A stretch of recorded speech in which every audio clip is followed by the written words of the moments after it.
Hey guys, it's me, Lee, with MicrowaveMoney.com, coming at you with another video in the 30 videos in 30 days for the Come Up Entrepreneur series presented by MicrowaveMoney.com.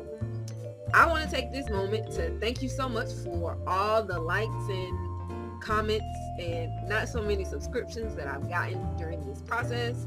If you are liking the content, definitely feel free to like the content. And if you like the comment, definitely feel free to share it with people that may benefit from the messages. If you have any comments, please feel free to leave them in the comment section below. If you don't like the content in any of my videos, please feel free to leave a thumbs down and tell me why you don't like the content in the video. Because I can't get better if you don't tell me how to improve for you. I'm not saying I'm going to change for you, but I take counsel. You can't take counsel from anybody. That doesn't mean you have to accept the advice as something that belongs to you. That's just one of my philosophies. So we are now on day 12 in the 30 videos in 30 days for the Come Up Entrepreneur. And we are at the point in the series where I'm going to get down to the nitty gritty about my own personal philosophies about entrepreneurship and copywriting for business, as well as just some key principles that I believe all entrepreneurs should have in their arsenal when they are embarking upon this fabulous, rewarding journey. Because entrepreneurship is rewarding, not just because of the financial freedom that it can provide for you. It is rewarding because you literally create something, like something real out of your imagination. Like it doesn't exist until you think it and then make it happen.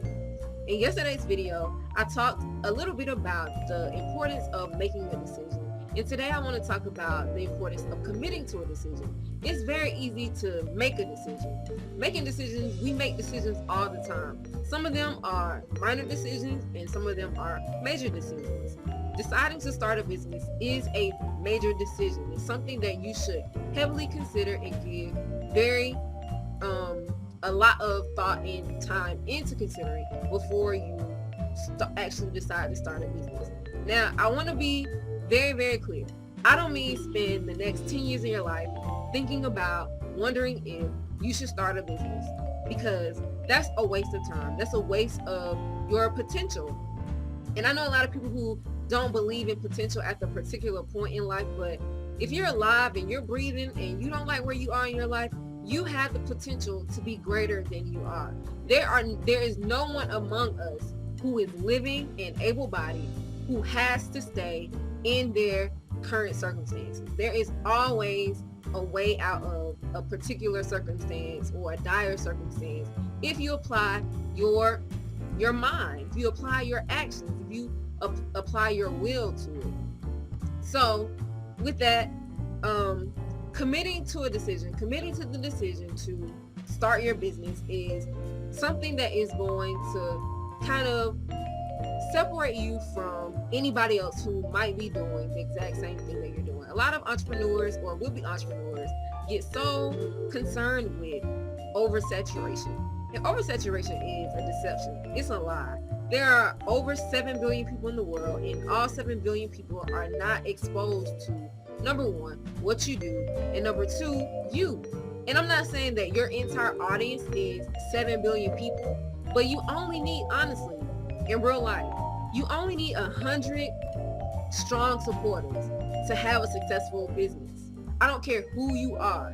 Now, there's a lot of work goes into getting those 100 strong, faithful supporters, but all you need is 100 good and faithful supporters for your endeavor.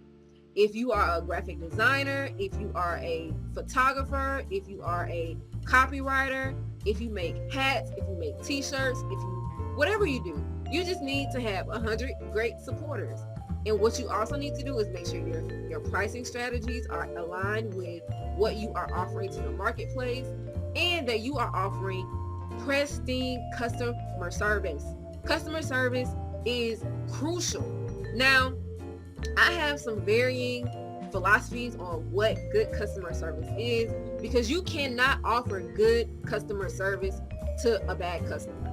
And there are bad customers. There are people you should not do business with. I don't care how much money they offer you or how appealing it is to you. There are just some people who you should not exchange value for value with. It just is the simple reality of life. Now, you're going to have to experience some of those wrong customers to actually get to the right customers that you really, really want. But that's all a part of growing your business, and I will talk about that more as the series develops. So when I talk about committing to the decision to start a business, it goes something like this. Today I decide that I want to start a business. I do cursory research on it. Let's say I want to start a freelance copywriting business, which is exactly what my business is.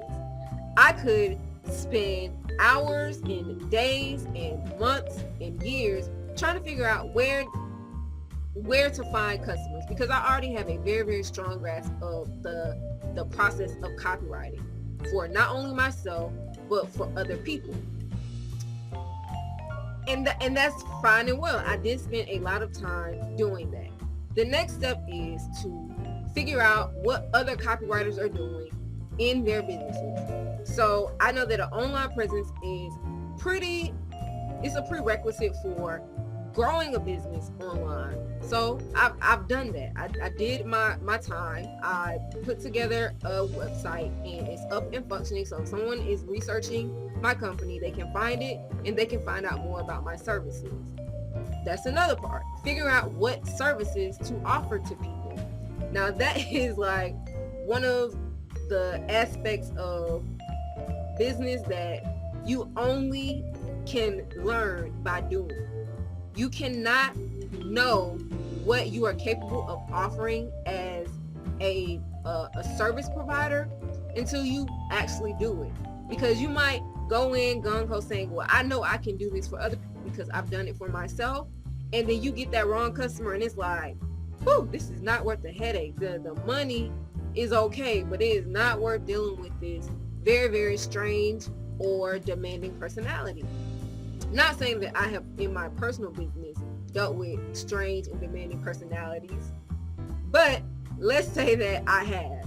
So, you kind of, the aspects of business that I'm talking about are things that I've had to experience in my business.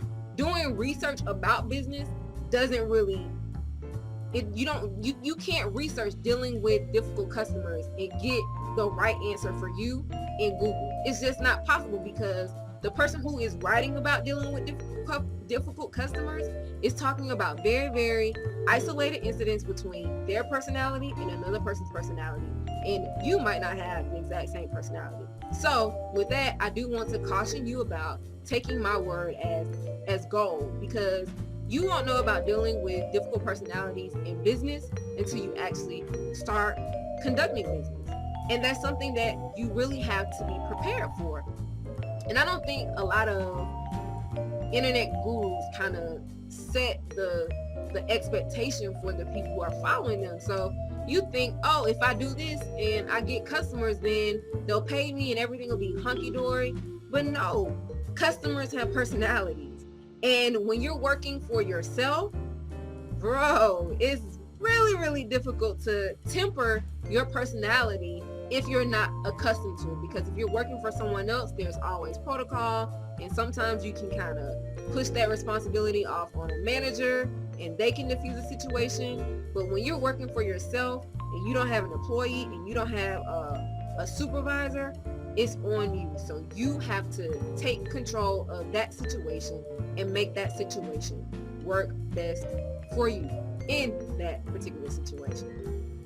And that is all a part of preparing for your commitment to start your business.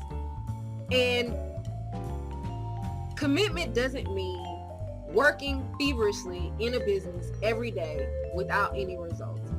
You can overwhelm yourself.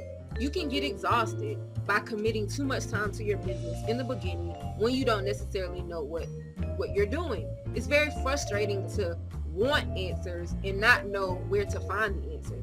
And a lot of times it's frustrating because you're not asking the right questions. You're not looking in the right place for the right information. And it's kind of difficult to do that if you haven't actually been in business. So it's like a never ending circle. You have to conduct business to kind of understand how to conduct business, so you know where to look online and commit to your decision to start a business. And that's where most people kind of falter, because it can be very frustrating, especially if you don't have a mentor. And I have mentioned in a previous video that you should get a mentor.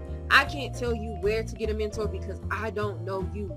You should be, if you are over the age of 16, you should be in the process of developing relationships with not only your family, but people in your community, your teachers if you're in high school. If you're not in school, you dropped out for some reason, and you have a job, you should find a mentor and a supervisor. A lot of times when you work for someone, the environment kind of creates an adversarial relationship between a supervisor and a subordinate. And that's really a negative attitude to take when you are an employee for someone. Your attitude as an employee is going to spill over into your attitude as an employer or as a business owner. So if you are right now working in a job that you hate, and you hate it for the fact that you don't like the hours, you don't like the people you work with, you don't actually like what you do, whatever reason you hate your job, put that reason behind you and make a commitment today to say, tomorrow I'm going to go into work, or Monday I'm going to go into work, and I'm going to approach the job as a student. I'm going to figure out everything I can about not only my position, but the position above me if you're not a supervisor already, or if you are not a supervisor, or everybody has a supervisor unless they're like the owner or the CEO of a company, mostly, because even CEOs have a board of directors that they have to answer to. So Monday, take the attitude that I'm going to figure out what the person above me is doing, how they got where they are at, what are their frustrations in their job. Just ask questions about the positions that don't belong to you. A lot of times people get so consumed with who they are, where they are, that they don't understand that, or they don't fully take into consideration that you're not going to be where you are today forever. If you want to move beyond where you are, you have to always be open to receiving information from different sources. So if you are now in a position where you're working for someone and you hate your job and you want to work for yourself at some point, start studying the people above you. Start studying the structure of the business that you work in. Figure out how scheduling works. Figure out inventory, supplies. If you work in an office, in an office environment, there's somebody who orders supplies for the company that you work for. There are so many moving parts to a business that you can't possibly know everything when you start unless you figure out how to create educational resources exactly where you are, which is exactly what I did. And I'm not saying that how I got to where I am is the only way to get to where I am, and I'm not saying that it's the best way to get to where I am, because I've made a lot of mistakes. I've made some really poor decisions with a lot of different things in my business, but through it all, I always kept an open mind, and I was always willing and ready to get information from different places. So when it comes to committing to the decision to start a business, you can commit 15 minutes a day, 4 hours a week, 8 hours a week, whatever it is. And even if you can't meet your commitment fully, if you can't fully commit 4 hours a week, 8 hours a week, because you have other obligations, do everything that you can. Don't beat yourself up because you did not complete 8 hours of working your business or work on your business to begin with. And that's another thing I'm getting tired of seeing on the internet. Work on your business and not in your business. If you are starting a business, boo, listen. And this is me. I'm very Southern. I'm a very Southern person, and I have an accent sometimes. Sometimes I don't. People kind of don't know where I'm from. and I don't think that's really important or necessary in communicating with people. But listen, boo, if you're starting your own business, you're going to have to work in your business, especially in the beginning. Nobody's going to work in your business for you if you don't have a business. Stop listening to these people talking about don't work in your business. You have to work in your business, especially in the beginning.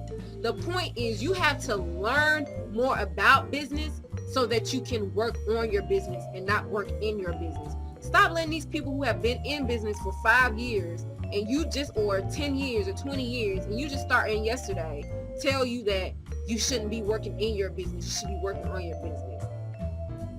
Ciao, bye. There are going to be a lot of days, especially in the beginning, when you are working in your business and feeling like you're overwhelmed and there's no help for you. Suck that up. Suck it up. I almost cursed. And in other videos, I might get more comfortable with cursing because, you know, I am a human being. I'm a person. I have a personality. This is just a part of what I do. If you were my client, I probably wouldn't curse in your presence unless we had that type of relationship. But nobody has time for facades, false demeanors. This is what it is. Business is not this stroll in the park. Yo, you got to get dirty. You got to get your feet dirty. You got to get your hands dirty. Sometimes you got to get on your knees and crawl to the next checkpoint in your business, and nobody's going to do it for you. Sometimes you need to ask for help, and I think I am covering that in another video about asking for help. It's important to ask for help. You can't expect people to just see what you're doing and automatically benevolently just want to offer you support. Sometimes you have to ask for support, and there are going to be people who tell you no, they don't believe in what you do. But guess what? There are people out there who will help you. You just have to know where to ask, how to ask, when to ask, and what to bring to the table when you ask. Yes, I talk very passionately. That's something that I believe that animation is what kind of gets people enthralled in a conversation. Like, I talk with my hands, especially when I'm explaining a story to people. I jump up, I do all kinds of things. I'm a very animated person, and these last 11 videos I've been very, very tempered, but I think that I want you guys to get a feel for my personality, because I do have a lot of personality. I am a very funny person, if I do say so myself, and I do say so myself, and I am going to bring that to the course. And I think if you like me, if you like my presentation skills, you will appreciate that. So we are very, very long in this video, and I feel like I've kind of reached the point where my point is not being it has not been articulated as succinctly as I would want it to be articulated. But here's the low down dirty slim of it. You have to commit to your decision. If you don't work on your business every day, it's okay. If you can't work on your business every week, that's okay. If you can't work on your business every month, that might be a problem. You might not be ready to commit to your business. But in order for your business to be successful, you have to make a commitment to it. You can't expect it to run on its own just because you want it to. Making a decision is pretty easy in comparison to committing to a decision, because commitment requires that your actions align with the words that you speak. Correct. So your actions have to be in line with and congruent with what you say you want for your life. I don't know what you've decided for yourself. I don't know what decision you've made. I don't know what your business is.